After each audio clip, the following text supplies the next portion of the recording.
नमस्कार विद्यार्थियों, हिंदी कक्षा में आप सभी का स्वागत है। बच्चों, आज हम अपनी इस हिंदी कक्षा में मेरे संग की औरतें कृतिका पाठ का जो पाठ है उसके बारे में हम डिस्कस करेंगे, उसके बारे में हम समझेंगे, जानेंगे। तो बेटा, यह जो पाठ है इसकी लेखिका मृदुला गर्ग हैं, जिन्होंने अपने जीवन में प्रभावित होने वाली सभी औरतों का वर्णन किया है। तो सबसे पहले बात करते हैं लेखिका के परिचय की। बेटे, उनका जन्म 1938 में हुआ। उन्होंने एमए इकोनॉमिक्स किया था।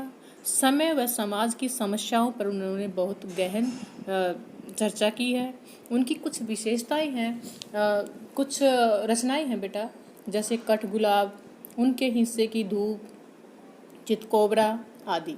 तो बेटा, हमारा जो पाठ है मेरे संग की औरतें, इसके लगभग सभी पात्र औरत हैं, फीमेल हैं।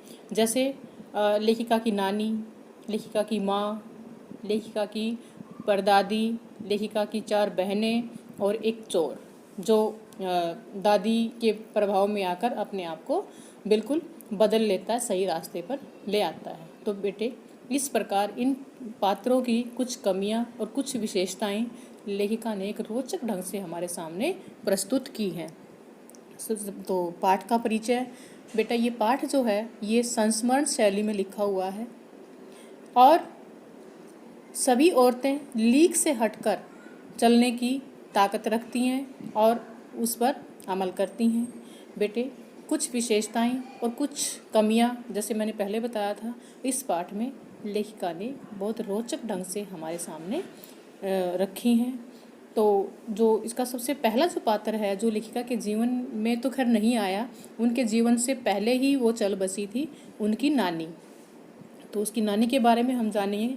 बेटे, जो लेखिका की नानी थी वो एक परंपरावादी, अनपढ़ और पर्दानशी औरत थी, लेकिन वो इतनी सहनशील भी थी कि उनके जो पति थे वो अंग्रेज़ों के साथ रहते थे, उन्हें उनसे कोई शिकायत भी नहीं थी। अपनी बेटी की शादी उन्होंने एक साहब से नहीं बल्कि एक स्वतंत्रता सेनानी से कराई थी।